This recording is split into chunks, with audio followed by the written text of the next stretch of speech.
All right, when you have your maquette at this stage where you've built it, but it's not structurally sound, see how he wobbles all around? You're gonna have to problem solve through how to make this structurally strong.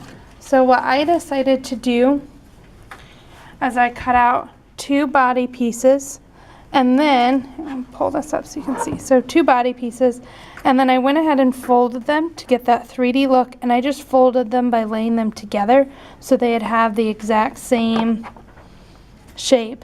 And then what I've done is I've cut out a long strip of the tag board, and then I started by putting glue down and then wrapping my form around as I went, but then I got to a corner. Can see that? So what I'm gonna have to do is lay my project down, and I'm going to have to cut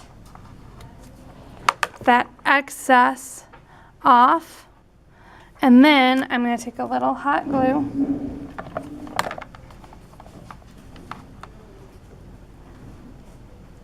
gonna hot glue first, little teeny amounts, as little as I can get on there so that it dries quick.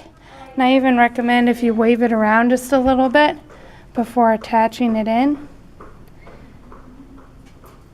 And then that way it will stick. If you put too much glue, then you gotta stand here and wait. And then I would move on to problem solving my next piece, which is that little tiny slit right here. So, and again, I would take some hot glue. Oops, keep my arm out of the way. Down. I'm going to give it a minute to kind of set up just a little bit. While that's setting up just a little bit, I'm going to go ahead and fold my form to match my shape. Stick it in there. Since I let the hot glue sit for just a minute, it just held right in place. Then I think I can fold around this next problem. And I'm going to keep going all the way around my sculpture so that this piece then will just get hot glued right on top of there. Okay, so for generation 2, you'll notice I basically built it off of an I-beam. So there's that, I moved it from the edge how I had it to start with, and I put it in the center. So you can see that is in the center. And it does make it, if I try to move it around, this is really pretty sturdy. You'll notice it's moving the whole paper. Then as I spin, it's providing me interest all the way around because I've now kind of doubled up my expanse. And then you'll notice on the arm, if I can get it to focus here, how that's a piece that comes from the center. There it is. And then wraps out and around to the edge. So that gives me my arm component, even though I'd want this to be up a little bit higher so it's coming out of the arm rather than out of his like ribs.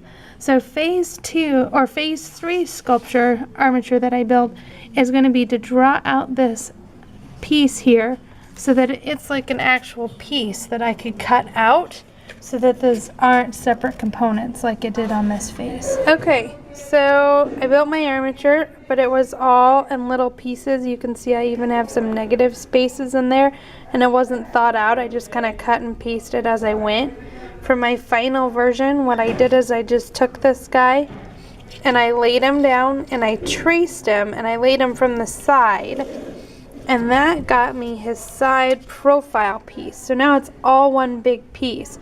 So now all I need to do is take this guy apart and then reattach these pieces onto this side profile, and I am ready to start my sculpture.